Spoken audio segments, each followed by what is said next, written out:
Well, hello again, guys. I know you probably weren't expecting an update this quickly, but over the course of the last week I've been looking around some YouTube stuff, and I've given Storm, the Canadian Army guy, a shout out before in terms of really liking his enthusiasm and his modelling. And I've noticed that he's been doing some really quick updates over the last few weeks, some really fast, maybe 2-3 minute updates, and I got to thinking that's probably not a bad idea for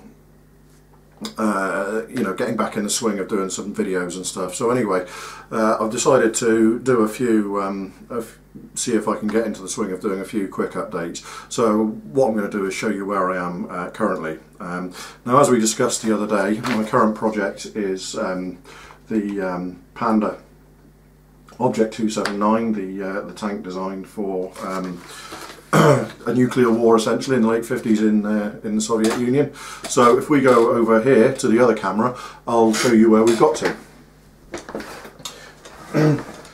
So anyway, the last week or so has been spent largely concentrating on doing the tracks and getting the running gear done. Now, as you can see, we've got 2 complete sets of running gear, such as the nature of this tank. So built those up. The rear sprockets, sprocket mountings, I've also painted and or primed at this point. Now, I was hoping that I'd be able to essentially build the whole of the running gear and add it afterwards. Unfortunately, I don't know if you can see this, but the main mountings for the running gear and the rear sprocket parts, they mount separately, which, it's not a massive problem, but it does lead to a bit of awkwardness when you're looking at how you're going to approach assembling this lot. So anyway, these I've assembled this as far as I can and painted it. And the idea is that the tracks, which I've assembled here with the sprocket glued in place, it's all going to be a bit like mounting it onto here, and trying to slip it all into place as one part prior to slipping the road wheels in on here. It's the best method I could come up with, which would allow me to do what I wanted with the vehicle. So this is the actual colour of the plastic in the kit. As you can see, this has been given a light grey primer after I've assembled the hull together. That's, to me, is fine surface primer. Okay, and then the next stage for me was to paint the tracks, which you can see the tracks having been assembled and ready for painting. I wanted to prime the tracks, give it a good coat of primer, and in order to do that I wanted to make a primer, a kind of dark rusty brown track colour primer. So what I did was I mixed these 2 Vallejo primer colours, the polyurethane primers, the black and the RAL 8012, which is German red brown.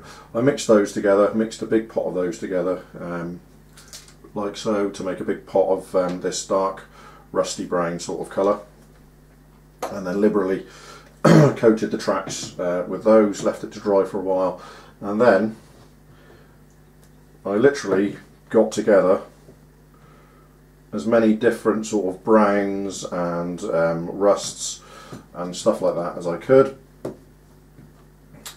As you can see here, there's a fair few that I've used,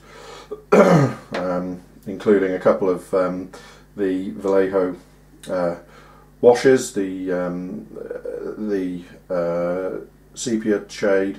There's a flesh tone shade there, which is actually a very dark sort of brown. There's a red shade, I've used a little bit of that for washes, and also all these colours here, the things like the AK dark track colour, the rusty track colour, Vallejo Model Air Panzer Brown and Rust, and even some Panzer Aces colours like the leather belt colour and the shadow flesh have all been sort of misted on in various airbrushed coats over this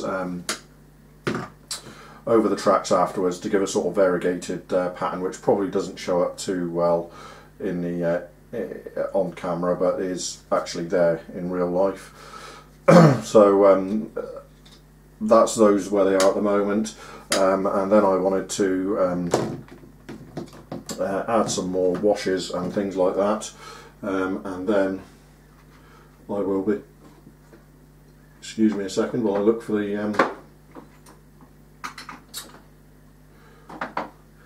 the colour. Okay, and then I'll be working some of AK's dark steel pigment actually into the spaces between track guides and around the edges of the road wheels at some point. But next thing is a few more washes, and this week I took the liberty of ordering the complete set, as you can see here, as I'm rapidly getting all of these out of the bag, out of the box, which just turned up about an hour ago. Vallejo have done a complete series of washes, including a variety of browns and rusts like these. So I'm going to be experimenting with some of these to see how they look as washes, and then let's just clear all those out of the way again. Hopefully I can look at assembling the those areas, you know, the two complete sets of track runs. You can see this one like so. Hopefully I can look at painting this underside here. Now I'm using Mr. Colour lacquer paint for the main paint. I can look at getting all this lot assembled onto the painted lower hull, whatever dirtying up I need to do, and then I can flip it all over and I can get on with doing the rest of the weathering and the building and painting of the model. So anyway guys, like I said, that's where I am at the moment with the Objekt 279. So hopefully in the next few days I'll have more of an update for you, show you where we are with finally getting it towards getting it all together and being able to start my favourite bit, which as ever is painting getting the camouflage done and the painting and weathering of the main vehicle. So I hope that gives you a little bit of an insight into where I've been over the last few days, and as a quick update, it's some use to you, and I'll see you in the next few days. So take care and happy modelling.